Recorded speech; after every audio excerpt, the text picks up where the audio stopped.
Halo.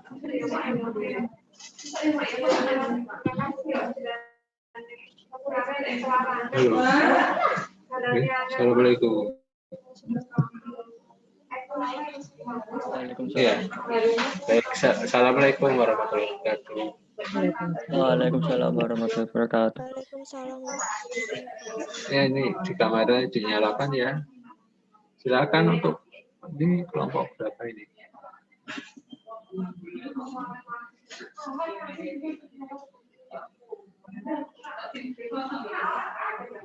Oke, Muhammad Dafa.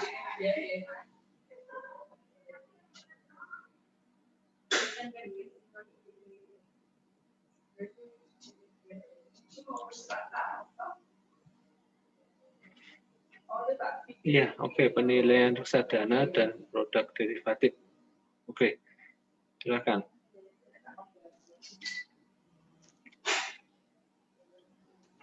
Assalamualaikum warahmatullahi wabarakatuh. Waalaikumsalam warahmatullahi wabarakatuh. Kami dari kelompok 6 akan mempresentasikan hasil kerja kelompok kami mengenai produk reksadana dan produk derivatif. Yang pertama, pengertian reksadana. Reksadana merupakan salah satu alternatif investasi bagi masyarakat pemodal, khususnya pemodal kecil, dan pemodal yang tidak memiliki banyak waktu dan keahlian untuk menghitung risiko atas investasi mereka. Reksadana dirancang sebagai sarana untuk menghimpun dana dari masyarakat yang memiliki modal, mempunyai keinginan untuk melakukan investasi, namun hanya memiliki waktu dan pengetahuan yang terbatas. Umumnya, reksadana diartikan sebagai wadah yang dipergunakan untuk menghimpun dana dari masyarakat pemodal untuk selanjutnya diinvestasikan dalam portofolio efek oleh manajer investasi. Mengacu kepada Undang-Undang Pasar Modal Nomor 8 Tahun 1995, Pasal 1 Ayat 27, didefinisikan bahwa reksadana adalah wadah yang dipergunakan untuk menghimpun dana dari masyarakat pemodal untuk selanjutnya diinvestasikan dalam portofolio efek oleh manajer investasi. Kemudian yang kedua yaitu ada keuntungan. Manfaat yang diperoleh pemodal jika melakukan investasi dalam reksadana antara lain yang pertama, pemodal walaupun tidak memiliki dana yang cukup besar dapat melakukan diversifikasi investasi dalam efek, sehingga dapat memperkecil resiko. Yang kedua, reksadana mempermudah pemodal untuk melakukan investasi di pasar modal. Yang ketiga, ada efisiensi waktu. Yang keempat, transparan. Yang kelima, likuiditas. Sedangkan resiko yang terdapat di reksadana yaitu yang pertama, resiko berkurangnya nilai unit penyertaan. Yang kedua, risiko likuiditas. Yang ketiga, risikoan prestasi. Yang keempat, risiko kredit. Dan yang terakhir, yang kelima, risiko berkurangnya nilai tukar mata uang. Selanjutnya, dilihat dari portofolio investasinya, reksadana dapat dibedakan menjadi yang pertama, reksadana pasar uang. Reksadana jenis ini melakukan investasi pada efek utang dengan jatuh tempo dari 10 tahun. Yang kedua, dana pendapatan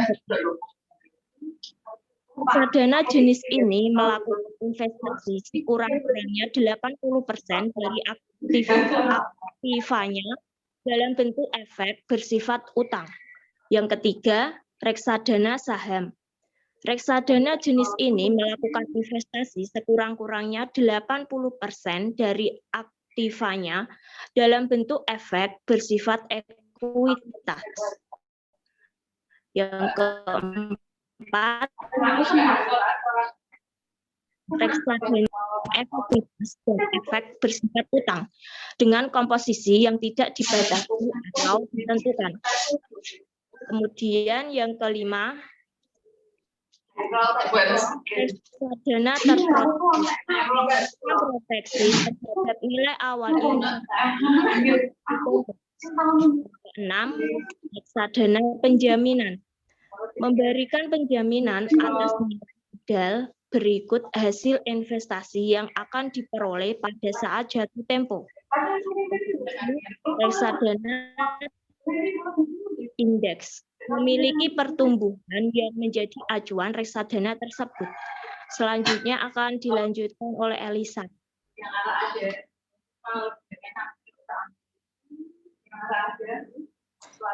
Pihak-pihak yang terkait dengan reksadana. 1. Manajer investasi. 2. Bank kustodian. 3. Auditor. 4. Konsultan hukum atau notaris. 5. Agen penjualan. Tipe reksadana. Tipe reksadana dibagi menjadi 2. Pertama, tipe perseroan. Bentuk reksadana ini adalah perusahaan atas. Tipe ini diklasifikasikan menjadi 2, yaitu reksadana terbuka dan reksadana tertutup. 2. Tipe kontrak investasi kolektif merupakan kontrak di mana manajer investasi dan bank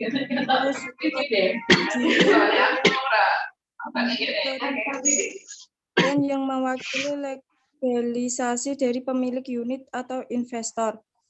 Tipe ini hanya dalam bentuk reksadana terbuka. Kategori reksadana. Reksadana terbuka atau open end. Pada tipe ini, manajer investasi selalu siap untuk membeli kembali atau menebus unit penyerta yang dimiliki investor kapan saja investor tersebut ingin menjualnya, sesuai dengan nilai aktiva bersih per saham atau per unit. 2. Reksadana tertutup atau close end. Pada tipe ini, jika investor ingin menjual unitnya, ia dapat langsung menjual ke bursa. Contoh perhitungan NAP reksadana. Suatu reksadana pendapatan tetap menginvestasikan dananya pada obligasi A sebesar 500 juta, obligasi B sebesar 350 juta rupiah, obligasi C sebesar 200 juta rupiah. Saham G sebesar 150 juta rupiah dan totalnya adalah 1.200.000.000 juta. Jadi total biaya yang harus ditanggungkan reksadana sebesar 50 juta rupiah dan jumlah unit penyertaan atau UP yang diterbitkan 1 juta. Maka NAB 1.200.000.000 dikurangi 50 juta dibagi 1 juta sama dengan 1.150 rupiah. Nilai aktiva bersih atau NAB merupakan kekayaan bersih reksadana yang merupakan harga beli per unit yang harus dibayar investor, harga jual per unit yang harus diterima investor, indikator kinerja reksadana. NAB menjumlahkan seluruh nilai masing-masing efek yang dimilikinya berdasarkan harga penutupan efek yang bersangkutan dikurangi dengan kewajiban reksadana seperti biaya manajer investasi, fee bank kustodian, dan biaya lainnya.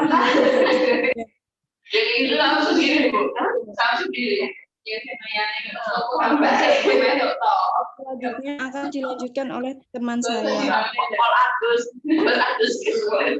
Biaya reksadana ada biaya yang menjadi beban reksadana. 2. Biaya yang menjadi beban manajer investasi atau MI. 3. Biaya yang menjadi beban investor, yaitu 1. Selling fee atau sama dengan biaya pembelian. 2. Redemption fee atau sama dengan biaya penebusan atau penjualan. 3. Biaya pengalihan.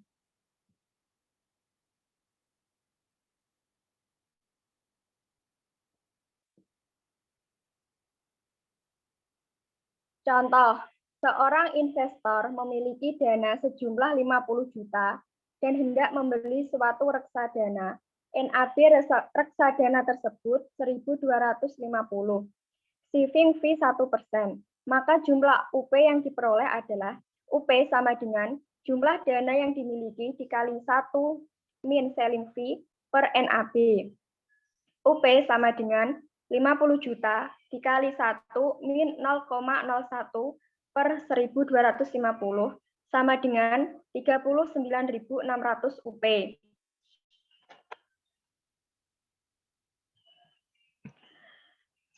6 bulan kemudian, NAB reksadana tersebut meningkat menjadi 1.400 dan investor tersebut ingin mencairkan reksadana. Redemption fee 1%. Berapakah nilai pencairan yang diperoleh? Nilai pencairan sama dengan 39.600 dikali 1.400 min 1% dikali 39.600 dikali 1.400 sama dengan 54.885.600 rupiah. Selanjutnya akan dilanjutkan oleh teman saya, Dava.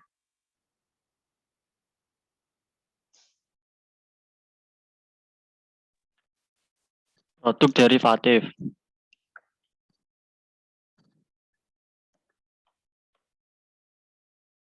Produk derivatif terdiri dari efek yang diturunkan dari instrumen efek lainnya yang disebut underlying. Beberapa macam instrumen derivatif di Indonesia. Yang pertama, bukti right atau right issue, yaitu HMTETD pada harga yang telah ditetapkan selama periode tertentu. Yang kedua, waran, yaitu efek yang ditertibkan oleh suatu perusahaan yang memberi hak kepada pemegang efek untuk memesan saham dari perusahaan tersebut pada harga tertentu dengan jangka waktu yang diperjanjikan. Yang ketiga, kontrak berjangka indeks saham atau KBIS, yaitu perjanjian antara dua pihak yang mengharuskan mereka untuk menjual atau membeli produk yang menjadi variabel pokok di masa yang akan datang dengan harga yang telah ditetapkan sebelumnya. Objek yang dipertukarkan disebut underlying asset. Yang keempat, reksadana, yaitu wadah yang dipergunakan untuk menghimpun dana dari masyarakat pemodal untuk selanjutnya diinvestasikan dalam portofolio efek oleh manajer investasi pada pasar uang atau pasar modal. Terima kasih. Itu presentasi dari kelompok kami. Bila ada kesalahan kata, kami mohon maaf. Wassalamualaikum warahmatullahi wabarakatuh. Waalaikumsalam warahmatullahi wabarakatuh. Waalaikumsalam. Ada opsi tadi, opsi enggak?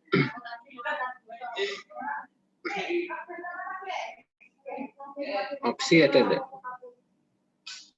Jadi yang derivatif kan ada waran, terus apa lagi tadi? HMTTD, ya. Terus kalau opsi itu termasuk enggak? Derivatif enggak?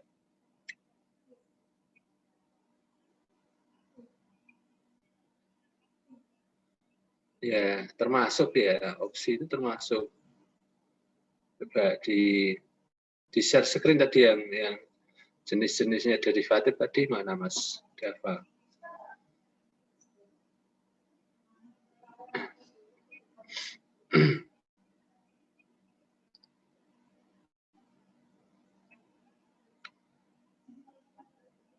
Nah, ini. Ya, jadi di sini ada derivatif itu turunannya ya kan. Nah, ini ada kontrak ya. Nah, ini ada opsi. Opsi itu beda lagi. Dengan waran itu berbeda. Hampir sama dengan HMTD. Kalau HMTD itu juga mirip seperti opsi, tapi dia jangka waktunya lebih lama. Ya. Opsi itu lebih lama. Nah, ini saudara,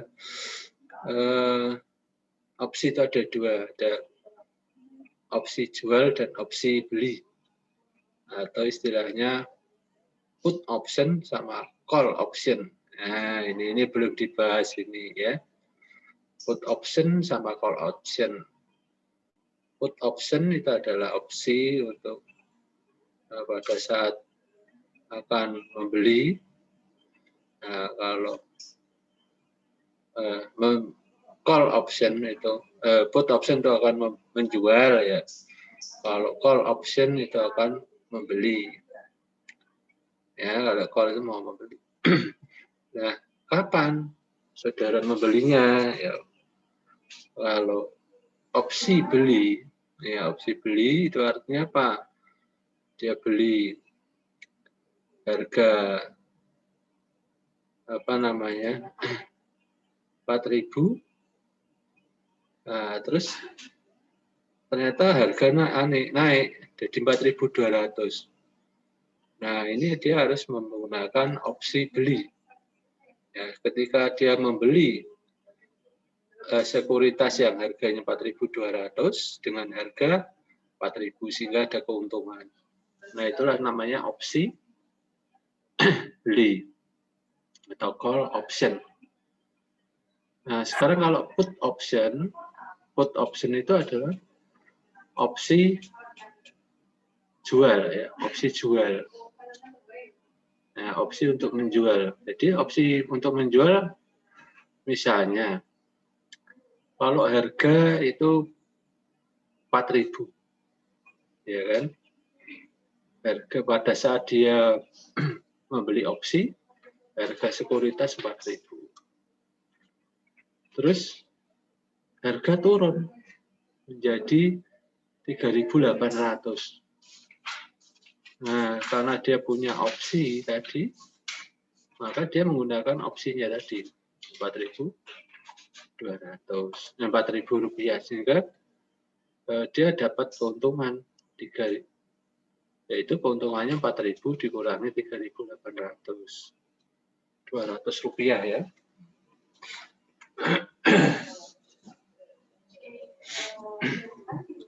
Oke, itu ya.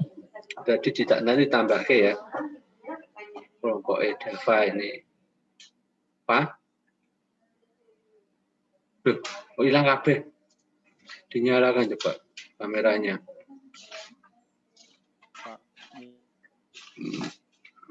Munawaroh. Bukan, Pak. Nah, nanti ditambahkan ya Dava ya. Nanti ditambahkan terus nanti di-share lagi ke saya. Ada pertanyaan?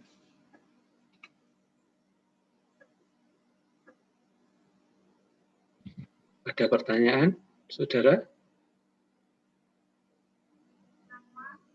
Munawarah mau tanya apa?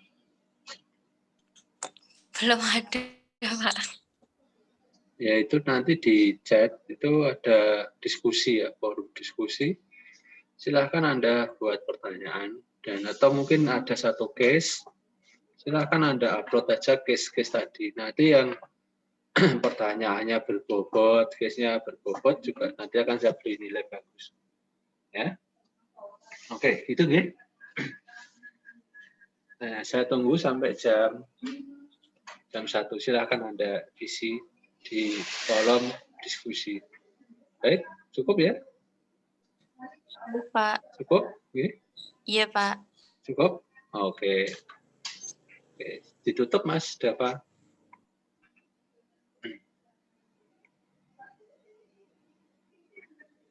Silahkan ditutup.